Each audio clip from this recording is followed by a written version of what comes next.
Friends, मैं Aparna Pandey crazy learner में आपका स्वागत करती हूँ। फ्रेंड्स, हमने सीडीपी के 2 चैप्टर कंप्लीट कर लिए हैं और अब हम लोग अपने नेक्स्ट चैप्टर, जो चैप्टर हमारा 3 है, समाजीकरण मतलब सोशलाइजेशन। ठीक है, सीटेट में इससे कैसे क्वेश्चन बनते हैं, आपको कैसे फेस करना है क्वेश्चन को और उसको टैकल करना है। ठीक है, इन सब की हम बात करेंगे। जैसे कि आप जानते हैं कि मैं यहाँ पर आपको ज्ञानी बनाने नहीं आई हूँ। मैं ऐसा नहीं कर रही हूँ कि मैं आप बिल्कुल सीडीपी में बहुत ज़्यादा महारत हासिल करके और बिल्कुल चाइल्ड साइकोलॉजी के विद्वान बन जाइए। नहीं, मैं इसमें एग्ज़ाम ओरिएंटेड पढ़ा रही हूँ, जो पूछा जाता है वो पढ़ा रही हूँ। मैंने आपको पहले दिन से ही कहा है, मैं वो पढ़ाऊँगी जो पूछा जाता है। ठीक है, तो चलिए, जो हमारा टॉपिक है समाजीकरण। समाजीकरण क्या है? समाजीकरण, ठीक है, तो समाजीकरण का अर्थ होता है कि समाज में खुद को व्यक्ति कितनी अच्छी तरीके से समायोजित कर पाता है, या समाज में समायोजन करना ही क्या है? समाजीकरण। समाज में समायोजन करना, खुद को समायोजित करना। अब यहाँ समायोजित करने से क्या आशय है? यहाँ समायोजित करने से आशय है कि समाज का एक, देखिए, प्रॉपर ऑर्डर है। ठीक है, एक व्यवस्था है, उसको आप किस तरीके से उसमें आप रिएक्ट करते हैं, उनकी बातों को किस तरीके से समझते हैं, जो समाज में मूल्य बनाए गए हैं, ठीक है, नॉर्म्स बनाए गए हैं, वैल्यूज बनाए गए हैं, उनको किस तरीके से आप फॉलो करते हैं। ऐसा तो है नहीं कि आप किसी का भी जाके मर्डर कर देंगे या कुछ भी, अब आप इस तरीके से कर देंगे तो ऐसा नहीं हो सकता ना। समाज की एक व्यवस्था है, आपको उसको फॉलो करना पड़ेगा। ठीक है, समायोजन करना पड़ेगा खुद का उसमें। अब क्या है कि क्या समाज में जो व्यवस्था चली आ रही है उसको हमें आंख बंद करके फॉलो करना चाहिए, वो भी समाजीकरण के? नहीं, मैं ये नहीं कह रही हूँ। ठीक है, समाज की प्रॉपर कोई ऑर्डर होता है, उसको फॉलो करना, उसमें खुद को ढालना, ठीक है, कुछ चीजें उससे सीखना। ठीक है, ये सब क्या होता है? समाजीकरण होता है। ठीक है, तो यही मेन इसकी डेफिनेशन है कि समाजीकरण क्या है? समाज में खुद को समायोजित कर पाना। आप कितनी अच्छी तरीके से समाज में खुद को समायोजित कर पाते हैं, उनके जो समाज के मूल्य बनाए गए हैं, जो एक नियम बनाए गए हैं, उनको किस तरीके से आप फॉलो कर पाते हैं। ठीक है, जब बच्चा जन्म लेता है तब तो उसको कुछ भी नहीं आता होता है ना, उसको पता होता है कि क्या है समाज, क्या है, कुछ नहीं पता होता है, लेकिन वो समाज में रहकर ही समायोजित होता है। अब बच्चा समायोजित कैसे होता है, या समाजीकरण उसका कैसे होता है, उसके कौन कौन से वाहक होते हैं, ये मैं बताऊंगी। ठीक है, और किस अवस्था में सबसे ज्यादा होता है, ये भी बताऊंगी। चलिए, पहले हम लोग बात कर लेते हैं। क्वेश्चन आया हुआ है 2011 सीटेट में आया हुआ है कि अवस्थाएं दी हुई थी, किसमें बच्चे का तीव्र समाजीकरण होता है। ठीक है, तीव्र समाजीकरण कब होता है उसका, तो उसमें आंसर दिया हुआ था क्या? किशोरावस्था। तो ये बात सही है कि किशोरावस्था में जो बच्चा है वो क्या होता है? वयस्क होने वाला होता है, बड़ा होने वाला होता है, और बाल्यावस्था से भी ऊपर उठ चुका होता है। तो उस समय जो वो समाज से मिलता है, तो उस समय उसका समाजीकरण तीव्र गति से होता है। तो किशोरावस्था आपको ध्यान रख के चलना है। ठीक है, अब मैं बताऊंगी कि जो बच्चा है उसका समाजीकरण के जो तत्व हैं वो कौन कौन से हैं। ठीक है, कारक कौन कौन से हैं। तो पहला जो समाजीकरण का कारक होता है वो कौन सा होता है? परिवार। ठीक है, फैमिली।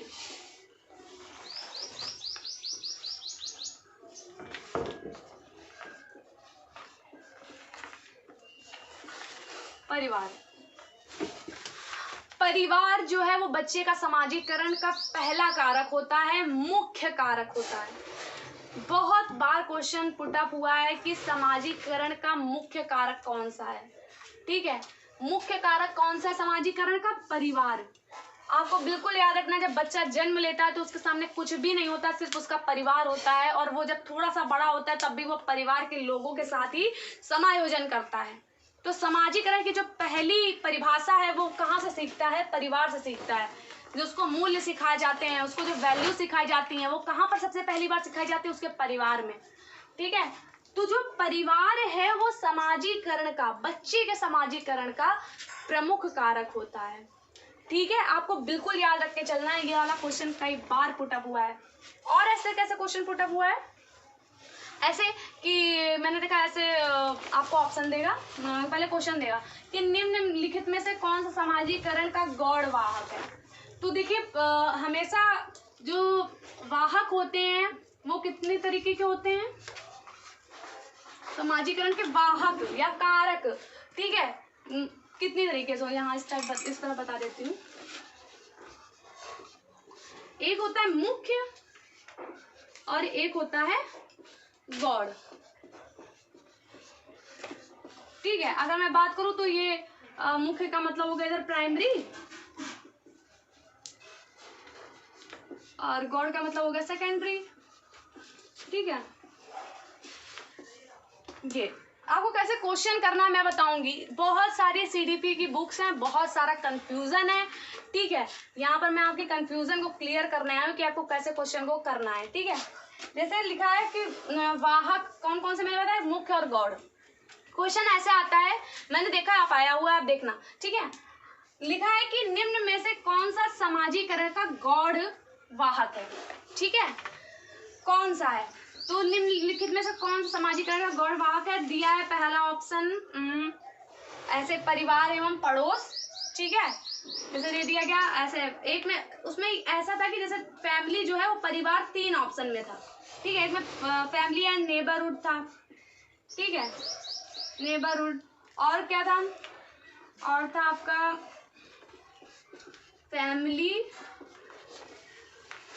एंड, और भी ऐसे कुछ था, ऐसे करके 3 ऑप्शन में मतलब फैमिली था आपका, ठीक है, 3 ऑप्शन में आपका फैमिली था, ठीक है। और चौथे ऑप्शन में आपका फैमिली नहीं था, सिर्फ क्या था, स्कूल एंड नेबर। और आपका क्या था कि गौड़ वाहक कौन सा है, क्वेश्चन ये था कि गौड़ वाहक कौन सा है। मैं आपको समझाने की कोशिश कर रही हूँ कि यहाँ पर मैं पता लगा आपको बता दूं कि हम मुख्य कारक परिवार है, और अगर ऑप्शन में आपको परिवार के अलावा और भी चीजें आ जा रही है तो आप कंफ्यूज हुए जा रहे हैं कि लो अब क्या करें। यहाँ पर तो 2 ऑप्शन दिए हुए हैं, तो आपको कैसे क्वेश्चन को करना है। कहीं भी अगर आपकी फैमिली इंक्लूड हो जाती है, परिवार आ जाता है वहां पर कि परिवार कौन सा वाहक है, यहाँ पर आ गया था कि निम्नलिखित में से कौन सा सामाजिकरण का गौड़ वाहक है, ठीक है। तो 3 में फैमिली का ऑप्शन था, ठीक है, फैमिली का ऑप्शन था, लेकिन चौथे में सिर्फ स्कूल और नेबरहुड था, विद्यालय और पास पड़ोस, ठीक है, ये था। तो आपको क्या करना है, परिवार वाला ऑप्शन जो भी होगा, याद रखिए, परिवार वाला ऑप्शन जो भी होगा वो सामाजिकरण का मुख्य कारक होगा। बच्चे का सामाजिकरण का जो मुख्य कारक होता है, मुख्य वाहक होता है, वो कौन सा होता है, वो क्या होती है, फैमिली। तो अगर आपसे गॉड सेकेंडरी पूछेगा तो आप बस फैमिली वाला ऑप्शन तो हटा दीजिए, सीधे क्या हो जाएगा ये, क्योंकि आप कंफ्यूज ना होइए इसलिए मैं बता रही हूँ कि मैं यहाँ पर फैमिली बता दूँ और आपको अगर दूसरा तीसरा आप पढ़ सकते हैं, समझ सकते हैं, पर आप एग्जाम बना नहीं सकते हैं, आप क्वेश्चन पेपर नहीं बना सकते हैं। क्वेश्चन पेपर में आपको ऐसे ही फंसा दिया जाएगा कि आप अब क्या करें, तो उस टाइम की कंडीशन में आपको बता रही हूँ, ठीक है, कि आपको हमेशा बिल्कुल रट लेना है कि सामाजिकरण का मुख्य वाहक, मुख्य कारक कौन सा होता है, फैमिली होती है, फैमिली होती है। पहले बच्चा फैमिली में ही आता है, उसके बाद फिर कौन कौन से कारक होते हैं, ऐसे भी क्वेश्चन बन सकता है, निम्नलिखित में से कौन सा सामाजिकरण का कारक नहीं है, वाहक नहीं है, कौन सा नहीं है, ठीक है, ऐसे आ सकता है। तो इसलिए इसको भी ध्यान रखना है कि परिवार होता है, कि परिवार के बच्चा उसके बाद कहाँ जाता है, पड़ोस में अपने, ठीक है। तो पड़ोस मतलब नेबरहुड,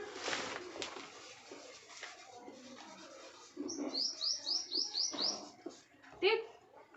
और क्या क्या होता है, पड़ोस हो गया, परिवार हो गया, विद्यालय हो गया, आपका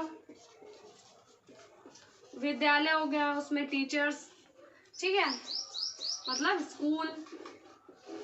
और क्या क्या होता है, स्कूल हो गया, फिर आजकल क्या है, मीडिया, ठीक है, मीडिया भी बच्चे के सामाजिकरण में मुख्य रोल अदा कर रही है।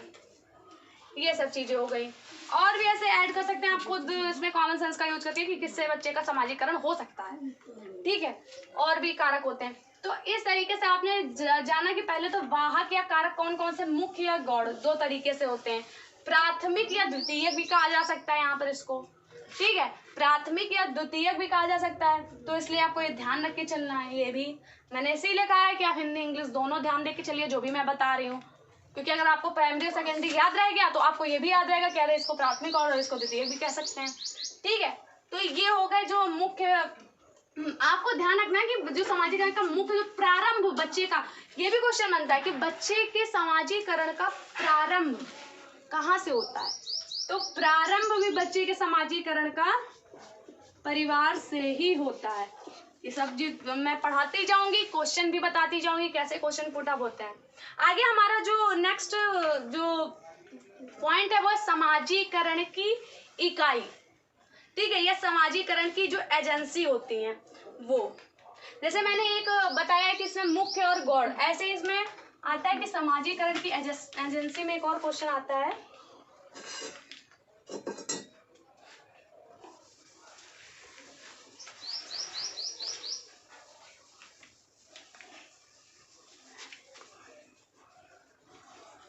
मैं जो भी बता रही हूँ सब आपको नोट करते हुए चलना है, ठीक है, कि आपको बाद में जब आप पढ़ने बैठे तो आप सिर्फ एक बार रिवीजन करें और आपको सब चीज़ें आ जाए, सब चीज़ें क्लियर हो जाए।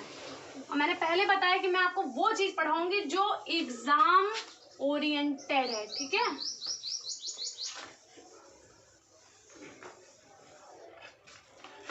चलिए अब देखते हैं कि इसमें मैंने क्या बताया कि अब पढ़ेंगे समाजीकरण की एजेंसियां, एजेंसी या इकाई।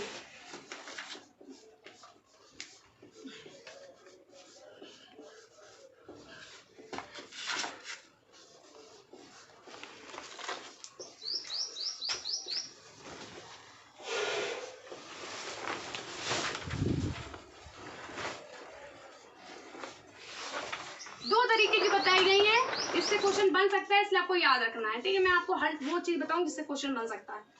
सक्रिय और निष्क्रिय, एक्टिव एंड पैसिव, दो तरीके की।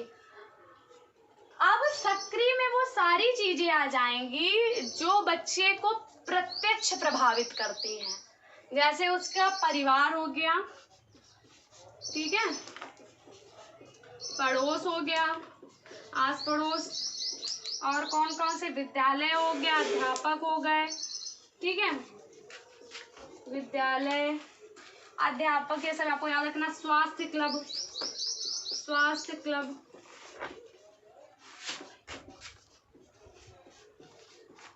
और जो इको क्लब आते हैं वो भी इसी के अंतर्गत आते हैं, ठीक है।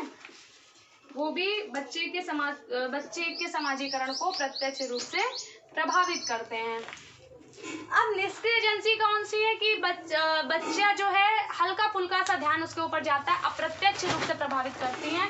जैसे पुलिस स्टेशन हो गया आपका, ठीक है, पुलिस स्टेशन हो गया, ठीक है। लाइब्रेरी जो होती है कौन सी, मतलब सार्वजनिक पुस्तकालय जो सबके लिए होता है, जब बच्चा उसमें प्रत्यक्ष रूप से प्रभावित नहीं होता है, कोई रोज रोज वहां जाता नहीं, बस ऐसे ही उसके रोजमर्रा की जिंदगी में वो चीज चल रही होती है, कहीं ना कहीं थोड़ा बहुत इम्पैक्ट डालती है, तो वो कौन सा हो जाएगी, कौन सा मैंने बताया, सार्वजनिक पुस्तकालय होगा।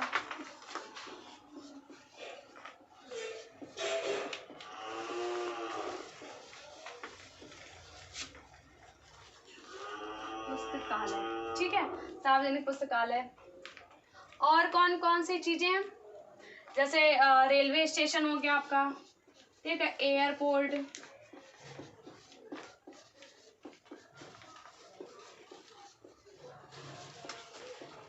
ये निष्क्रिय एजेंसियां होती हैं, ठीक है।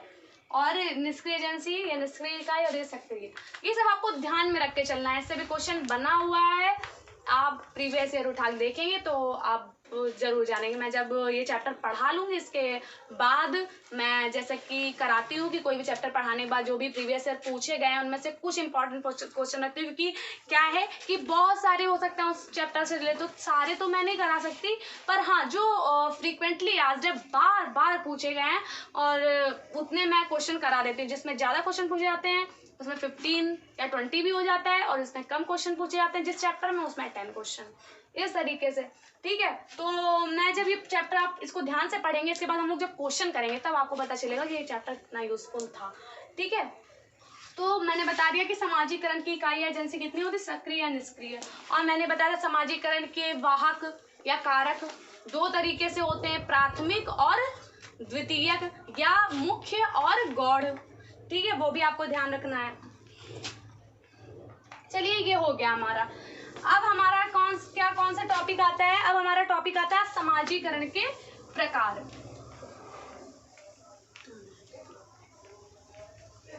ये चैप्टर क्या है, आप जब बुक उठाएंगे तो हर बुक में अलग अलग समाजीकरण के प्रकार दिए हुए हैं। ठीक है, तो ये आपको डिसाइड करना है, आपको सोचना है कि कौन सा सही है या किस बुक में सही है। तो मैं आपको बताऊंगी कि समाजीकरण के प्रकार कौन कौन से हैं। ठीक है, आप कंफ्यूज ना हो। तो समाजीकरण के प्रकार,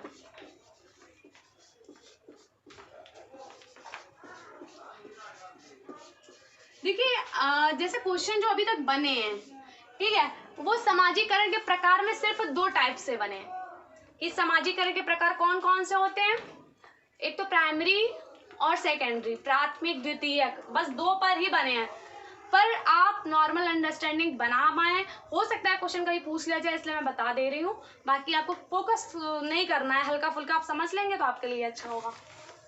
तो जैसे कि इसमें समाजीकरण के प्रकार में 5 टेस्ट, वैसे मेनली हमेशा 2 टाइप्स माने जाएंगे, प्राइमरी और सेकेंडरी।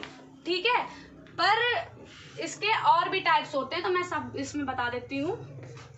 से प्राथमिक या प्राइमरी। ठीक है, दूसरा आपका हो गया, मैंने बताया कौन सा, प्राथमिक और द्वितीय, सेकेंडरी,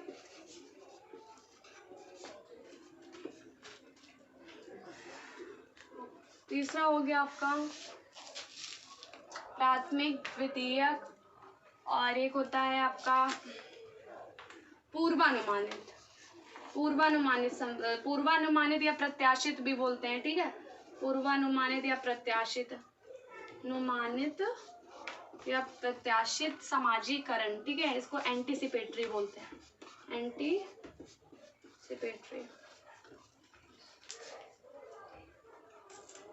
और कौन सा होता है?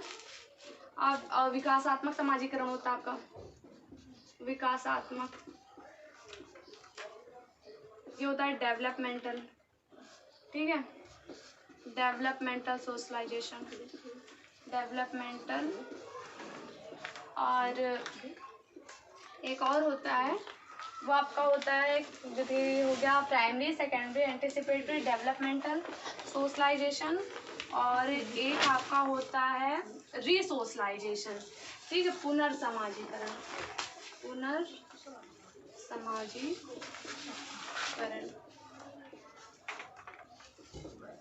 रिसोशलाइजेशन।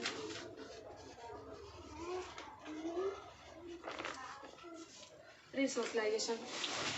ठीक है, मैं एक लाइन में थोड़ा सा आपको समझा दे रही हूँ, बस नॉर्मल अंडरस्टैंडिंग के लिए। पूछे सिर्फ यही दोनों जाते हैं। ठीक है, अगर आपको थोड़ा समझना है तो बस 2 मिनट का समय लगेगा, आप समझ लीजिए। ठीक है, कभी हो सकता है क्वेश्चन पुट अप कर दिया है तो मैं नहीं चाहती आपको क्वेश्चन छूट जाए, तो इसलिए मैं थोड़ा सा एक्स्ट्रा बता दे रही हूँ। जैसे प्राइमरी सोशलाइजेशन क्या होता है कि जब बच्चा, मैंने बताया, जन्म लेता है, उसको कुछ भी नहीं आता होता है, वो कुछ भी समाज और ये सब नहीं जानता, लेकिन वो धीरे धीरे क्या होता है, अपने घर परिवार से, आस पड़ोस से क्या होता है, मतलब थोड़ा बहुत सीखता है, अपनी एक समझ बनाता है। हल्का फुल्का उसका सोशलाइजेशन होता है। जो पहला जो समाजीकरण का पहला स्वरूप होता है वो प्राथमिक समाजीकरण कहलाता है। ठीक है, फिर आगे क्या होता है कि आगे वो लोगों से मिलता है।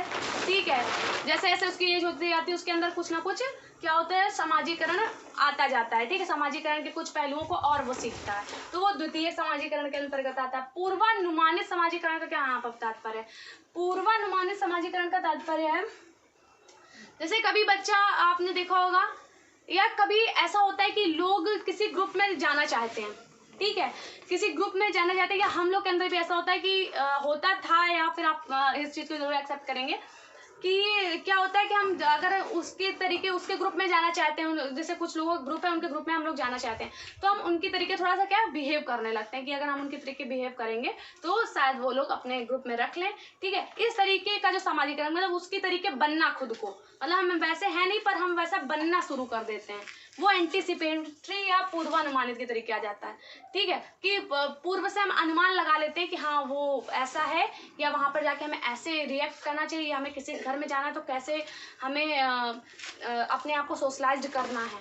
ठीक है, वो सब किसके अंतर्गत आ जाता है? एंटीसिपेटरी। विकासात्मक का मतलब भी यहाँ से थोड़ा सा द्वितीय से ही है। जैसे कि विकासात्मक का मतलब होता है जैसे जैसे आपकी एज बढ़ेगी या जैसे जैसे आप फील्ड्स में जाएंगे, अलग अलग फील्ड्स में जाएंगे, मैं कह रही हूँ अलग अलग फील्ड्स में जाएंगे तो अलग अलग स्किल्स आपको मिलेंगी, अलग अलग जगह में अलग अलग तरीके से आपका समाजीकरण होगा, तो वो आता है विकासात्मक, मतलब डेवलपमेंट के साथ जो समाजीकरण होता है हमारा। पुनर्समाजीकरण में आता है रिसोशलाइजेशन में, जैसे इसका मैं बहुत अच्छा एग्जांपल देती हूँ। जैसे कि आप अपने घर में रहते हैं, अपने परिवार में रहते हैं, तो आपका समाजीकरण अब इतने बड़े होगा तो हो ही चुका होगा। मान लीजिए आपको कोई जॉब मिल जाए या कुछ भी ऐसी जॉब, जैसे आर्मी वगैरह हम लोग जाते हैं, तो क्या होता है उनको ये सब चीज़ें भुलानी पड़ती है, उनका एक अलग इन्वायरमेंट होता है, अलग तरीके से उनका समाजीकरण होता है। ठीक है, तो पुनर्समाजीकरण जैसे आप यहाँ पर रह रहे हैं, यहाँ की अलग व्यवस्था हो, यहाँ के अलग रूल्स हो सकता है। ठीक है, आप और कहीं जाएं वहाँ पर बिल्कुल अलग हो थोड़े से, तो आप क्या करेंगे कि वहाँ पर अपने आप को पुनर्समायोजित करेंगे, तो ये होता है रिसोशलाइजेशन। आपको समझ में आ गया होगा आर्मी वाले एग्जाम्पल से। तो ये हो गया समाजीकरण के प्रकार। इतना आपको ना मानो तो मत इतना ध्यान रखिएगा, हल्का फुल्का समझ लीजिए, बस इसलिए मैंने बता दिया। अब इससे कैसे क्वेश्चन बनते हैं, क्या होगा, ये हम लोग नेक्स्ट वीडियो में देखेंगे कि हमारे इससे प्रीवियस ईयर क्वेश्चन कितने सॉल्व हो रहे हैं और कितने बने हुए हैं। ठीक है, इसी के साथ मिलते हैं नेक्स्ट वीडियो में, तब तक के लिए धन्यवाद।